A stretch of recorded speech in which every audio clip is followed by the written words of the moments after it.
Hi guys, welcome back to the channel. So I'm beginning to gauge up the opinions on what you want to see over the explanations. So we're going to go back to them today.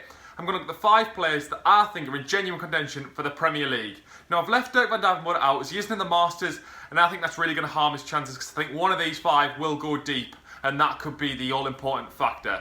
We're going to go from least to most likely, so we're starting off with Stephen Bunting.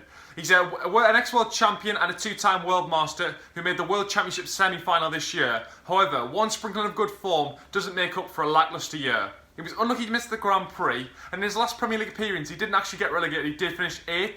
But do I think he could hold the same form he showed at the World Championship for all 17 weeks? Maybe. I think he's potentially in there, he's in the running, but I don't think he's going to get the spot. Next is someone a lot of people have actually tipped to get the spot, and that's Dave Chisnall. He's made 4 Premier League appearances in the past, making the playoffs once and getting relegated once. He's a nearly man. He showed that in the World Championship. He smashed Van Gerwen and should have beaten Anderson if he kept the form up, but he didn't. He should have beaten Price in the Grand Prix and he didn't in the semi-final. He should have been in the final of that competition and potentially won it.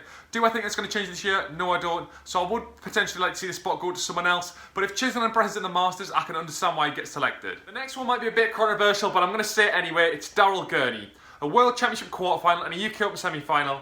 In a year that for him was subpar, is still quite good. He's a 2-time major winner and has been in the Premier League for the last 3 years, making the playoffs once. He's shown in them years that he can mix it with the best, and he is good television, so to be honest, I would quite like to see Gurney get the spot if he does impress at the Masters. Now we go down under to Simon Whitlock, a 6-time Premier League participant who's made the playoffs on 2 occasions. I think he's had a quite good year. Again, he has done the same as Chisnall. He's beaten MVG in some brilliant matches and shown quality that should have won tournaments, but hasn't won anything. We haven't seen him back to his brilliant best since about 2012 when he did win the European Championship.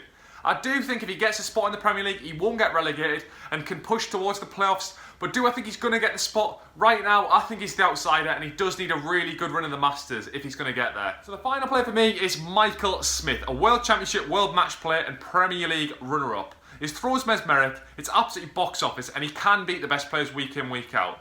Now the finals he's made this year aren't that sought after. He was in the final of the Masters and the final of the World Cup of Darts.